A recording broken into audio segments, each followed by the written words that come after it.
Hello and welcome back to Pardon My Success. Today we are taking to the streets for a brand new segment called PMS on the Streets, where we are going to ask the people of Hollywood, the true LA locals, what they know about these pop culture moments. Let's go. My question for you, without looking around, can you name for me one movie that's out right now? Michael Jackson. Hell yeah. Without looking around, can you tell me one movie that's out right now? Michael. Yeah, good job. Thank you so much. Thank you. Michael Jackson. So good. Well, we did not mean for this to become a Michael ad. It somehow accidentally did. There were a bunch of Michael ads out, so I think it was just an easy guess for everyone. But there are more movies out. Devil Wears Prada 2, as well as the Hail Mary Project. Great film. Thank you so much for watching. We'll see you next week with PMS on the Street. What's up, you guys? And welcome back to Pardon My Success. Today, I am here with the iconic, talented Cynthia Valenzuela. And if you're in Spain, Venezuela. That was beautiful. It's so cute. Get ready, get set, let's go. Get ready, it's the new edition. Your favorite morning meditation. Hey, it's me, pardon my success.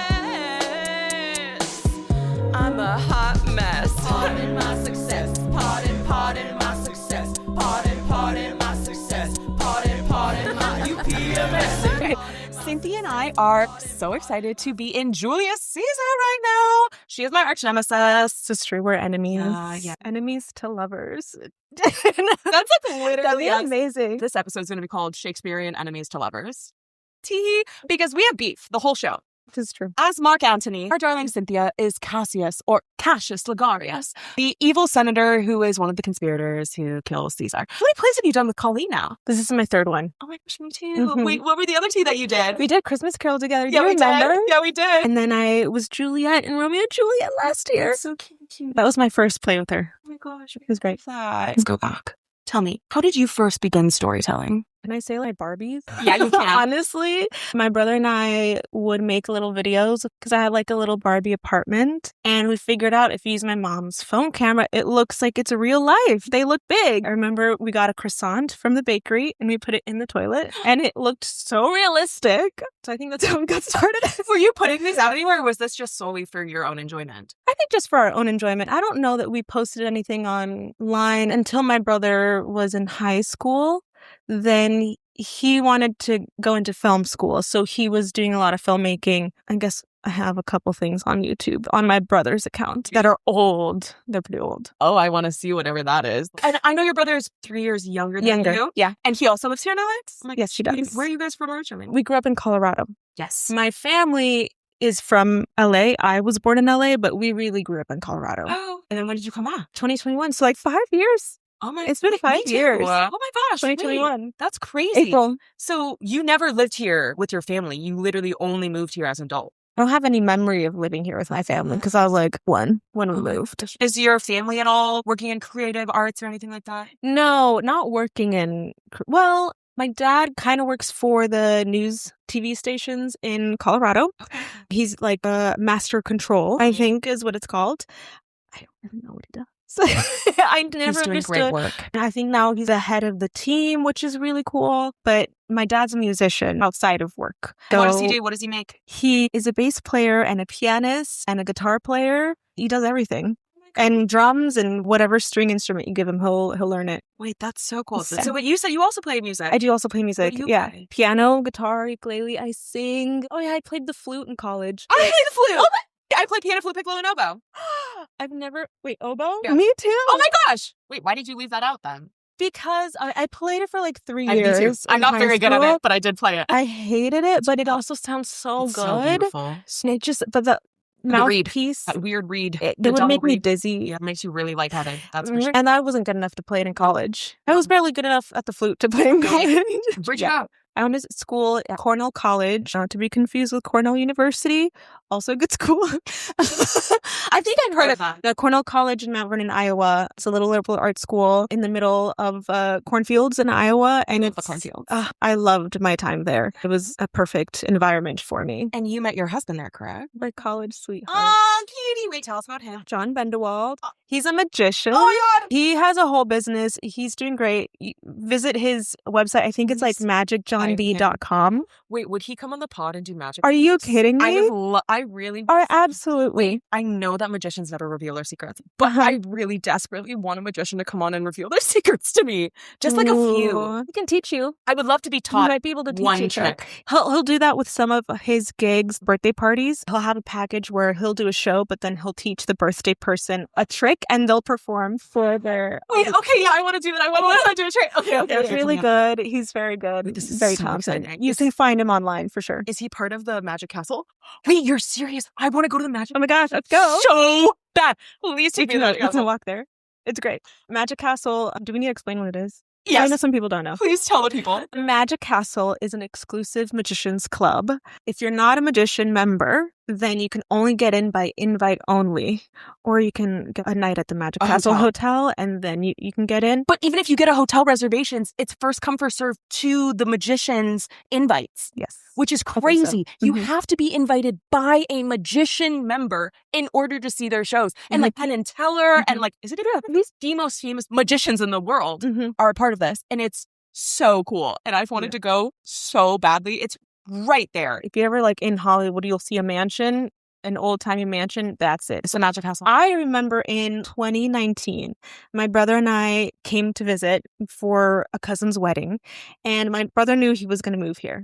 I wasn't convinced yet, and we did one of those bus tours in Hollywood, and we drove past the Magic Castle, and we heard the tour guide say, it's invite only. And I was just like, I wonder if I'll ever get inside. And now I'm a member. That's so insane. Wait, so you are also... Do you get a membership for being a spouse? Yes. I get a spouse membership.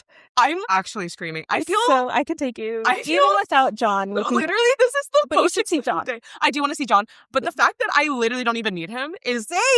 No, Wait, no. Do you need just Ye's membership and marriage? But the fact that we can go to the Magic Castle without him is insane. I'm so excited about this. That's going to be part of our activity of that video. So get excited, everybody. We're going to the Magic Castle. This is the best day of my life. The only thing you can't video inside. We'll the film castle. outside. And you can talk all about it after. I'm so excited right now. Sorry, I need to take it down a notch. All right, so he's a magician who is part of the Magic Castle. And he travels. He's starting to travel, which is really cool. You are both obviously artistic people who have moved to LA. What were you guys doing when you moved here? Were you both like, we are devoting the arts? Yeah. I knew that I came here for acting. John hadn't quite known at the time. He just didn't know people who did magic as a career until he came here and started meeting other magicians and saw that he was pretty good compared to some other people who are working. Just saw that he had the same skill level as those people. He's better than them. No, He's pretty good. I saw that and saw people were making a living from just magic, then gave up Grubhub driving. Wow. And started doing that full time. That's insane. So cool. Are you a full-time actor? Yes. Yeah, you are. Oh, not. Say it with confidence. Yes, I'm a full-time actor. You are. I just got a call back for a commercial tomorrow. Okay. Commercials are kind of my lane. You did tell me that Really you've lucky. been living off of commercial residuals, which is insane. It's been amazing. But they don't last forever. So tell us which commercials you have been living off of. So no longer, but last 2 years, Huggies and Subaru were the two national commercials that were running. We're going to put them in right now. She's so cool, isn't she? Wow. I got like a close-up in the Subaru one with like a tear. Maybe today's your day. It hurts to see them passed over, but every time you save one or find a home for another, it makes it all worthwhile. Every year, the Subaru Share the Love event donates millions of dollars to charities like the ASPCA. Good for you, Bella. I got to work with dogs on the Subaru one. I got to work with babies on the Huggies one, of course.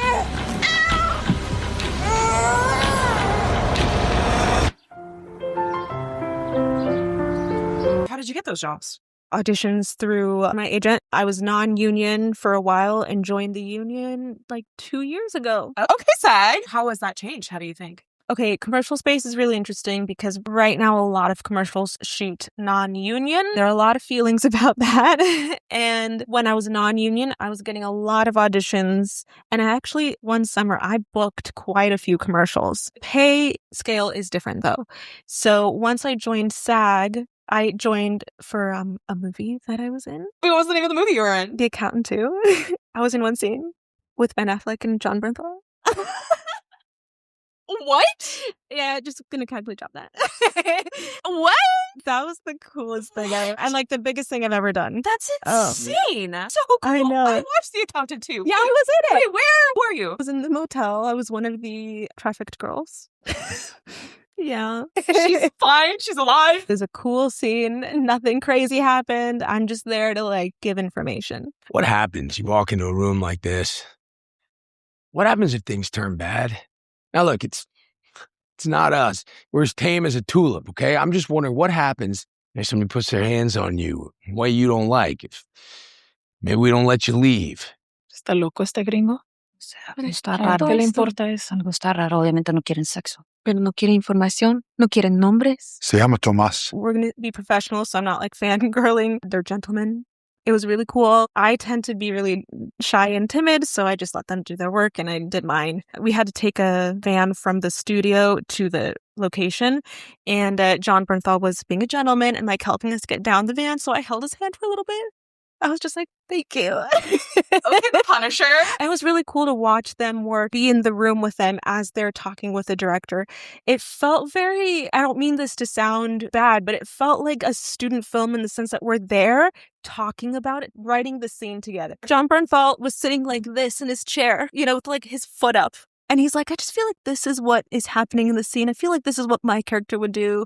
And Ben is like, I don't know, we're just like all me and working Ben. this together. Me and Benjamin, my good friend. It's just so funny how it works. I mean, I was there with them in person and then they weren't covering my side, like the camera anymore. So I got to take a little break and I looked at the monitor and it was Ben Affleck. And I'm like, oh my gosh, it's Ben. Him on screen versus in person. It just did not compute until that moment that I was like, yeah, we're coworkers now. Callback was like, can I tell that story? Please. So I auditioned for this a couple times, sent a couple different tapes, not knowing what it was. I didn't recognize the director's name at the time. I just started in LA, so I just figured it was going to be a small film. Was this with your agency or was This was with my manager at the time. You know, it said sex worker, and I was like, that's not who I am. My manager's like, it's not what you think it is. Just audition. I'm glad I took his advice. And so when I got called back in person, the way that I dressed was no makeup. I wore, I think, leggings and a tank top and a jacket over. Because my thought is, this girl doesn't want to be here if she was trafficked. She doesn't know how to do her makeup. She probably doesn't have access to a lot of money. So I was wearing thrifted old clothes. I showed up. Everybody was like dressed to the nines with like makeup everywhere, really tight dresses, what you would expect a sex worker to wear. And I was like, oh my God, no, this is so bad. I totally misread the situation. So I'm there with a bunch of girls and they told us that we're going to like improvise the scene. And as we're waiting, John Bernthal walks in. for the call? That's crazy. I didn't know he was going to be there. I wasn't prepared. I'm trying to like get in this like zone of fear. It's just fear of the unknown. And he walks in and I can't look up because I know if I look up, I'm going to like get really excited. So I'm like, I have to be scared. Don't look. I am scared right now. I'm scared. This is the most terrifying thing that's ever happened. And we would go in 3 girls at a time, improv the scene with John Bernthal and the director, Gavin. I went in twice. John Bernthal looked me directly in the eye.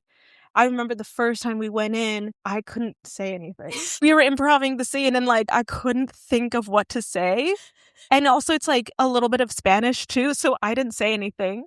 And John Bernthal's looking at me trying to get information out of me. And the other girl, she's like, she doesn't speak English. And he's like, oh, you don't speak English? I'm like, I just had that deer in the headlights look on my face, which I often have. She's perfect. It worked. That's so Good sick. time. Congratulations. I'm so proud of you. That celebrity. Thank you. Yeah, I got to walk the red carpet. It was great. Oh my gosh. The premiere. Did John get to go with you? He walked with me there. It was at the Chinese movie theater. Oh my God. So we just walked over. We found out during Julius Caesar recently that she was across the street from me. We're neighbors. We're literally next door neighbors. Very fun. I'm so excited. It's going to be a very good time. I wanted to ask, how did you get your agents and managers? All the way back in Colorado, my high school theater teacher recommended me to an agency. And then when I told the agency in Colorado we were moving, they recommended these classes. Then from there, I met that manager who helped me meet my current agent. Then things changed. I have a different manager now who I met through a friend. That's really lovely. I think that It's putting it out there and asking for help. Okay, well, our final little segment before we fly off to go do our Julius Caesar final performance on this Sunday, which I do think this comes out Monday. It went great. It was so great. Standing ovation. Yeah. Every night. But one little thing that I wanted us to do together, because I know that Shakespeare can be hard for the modern listener, the modern viewer, especially if you didn't study Shakespeare in classes and things like that and didn't learn the lingo. You're not an actor, so maybe it's just not your wheelhouse. And also a big part of, I think, being an actor that is taking on Shakespeare is looking into all of these things, finding out what each line means, going and doing the historical analysis to figure out this context. What are they saying? What does this mean in the greater part of the play? As a viewer, that can be hard sometimes. So we thought it might be a little bit fun today to translate our biggest monologues for both of us individually into modern English. So everyone, this is Mark Antony's monologue at Caesar's funeral after he has died. He has been murdered by the conspirators, including Cassius, and they just walked off, Brutus and Cassius, and I am now left with all of the people of Rome to tell them what actually happened. Friends, Romans, countrymen, girls, gays, and theys. Lend me your ears. Let's chit-chat. The noble Brutus hath told you Caesar was ambitious. Brutus told y'all Caesar was being a tryhard. If it were so, it was a grievous fault. And maybe that's not cool. And grievously hath Caesar answered it. But he was doing his best. He was my friend, faithful and just to me. That was my bestie, my ride or die. I thrice presented him a kingly crown, which he did thrice refuse. I maxed out my verification requests, but he kept denying. Was this ambitious? Was he even mogging? You all did love him once, not without cause. You were all oomphs once. Moots even. My heart is in the coffin there with Caesar, and I must pause till it come back to me. Kill me and put me in the grave because I literally can't right now. End scene. Wow. That was incredible. Thank you so much. Beautiful. Wow. I hope you guys can maybe get a little bit more of the gist and the meat of, what we're actually saying. I did the one where Cassius is conspiring. Well, Brutus, thou art noble. You got a pure heart. I will this night, in several hands, in at his windows throw, as if they came from several citizens. Tonight, on several different accounts, as if they are from different finstas. Writings, all tending to the great opinion that Rome holds of his name. Or obscurely, Caesar's ambition shall be glanced at. I will unleash my smear campaign so we can take down this totalitarian dictatorship. And after that, let Caesar seat him, sure. Let Caesar pick Brutus for his team. For we will shake him, or worse days endure. Because we will break him from the inside, or this country is doomed. I know that you called him evil earlier, but I think he has a point. Beautiful. Incredible. Thank you. With this modern understanding, Cassius and Brutus both legitimately believed. And Mark Antony. I think Mark Antony too. Even at the end is no, he was right. He did put Rome first. They were genuinely believing that Caesar was a dictator, that he might not be the best person to lead Rome. Even after Caesar dies, who I had blind loyalty to, he was my cousin. Fam first, all right? Nepo baby. Right? He was literally my mom's second cousin. I do in the very beginning say you're not dangerous. You're a noble Roman and well given. I think at first, you trust me. I think everyone just gets very... in their feelings. Yes. What was your prep work like for this? Ooh, okay. Love scansion. And I love finding the iambic pentameter and the beats because to me, Shakespeare's musical and it helps me memorize. Yep. For this play, what I did is I would write my lines and then find the iambic pentameter and then be like, okay, this is a chunk that I'm memorizing today. And then in terms of character work, listen, I just fantasize a lot. In the shower, when I'm driving. I didn't realize that's what it was until I started taking a class. That is literally Adler. So because of that, I just already fantasize a lot anyway. Picking up arguments or finishing arguments in the shower. Maladaptive Daydreaming. That's it. But I love acting because then instead of daydreaming about my own life and like getting mad at actual people in my life, I get to take that energy and put it into something creative. So that's really what I do. That's what we should all be doing as actors. That's how my brain works. Be a thinking. Well, my final question to you. What is a piece of advice that you have to the young, aspiring artists of the world? Ooh, depends on where you are in the journey, but maybe I'll talk to the person that's just beginning their career. Your career is a business. Take care of it as a business. You are the CEO of your company. Yeah, you are. Your agents, your reps, acting teachers, they help you with your company. This sucks, but think about taxes, think about your savings, get that taken care of because it's your business and treat it like a business. It can also be fun to like take care of yourself in that way. Well, I love you so much. Thank you so much for coming on. And I will see you guys next week. Bye-bye. Everyone go follow Cynthia. All of her stuff's going to be down below. Go watch her. I love her. Amazing. Thank you. Bye. Are you PMSing?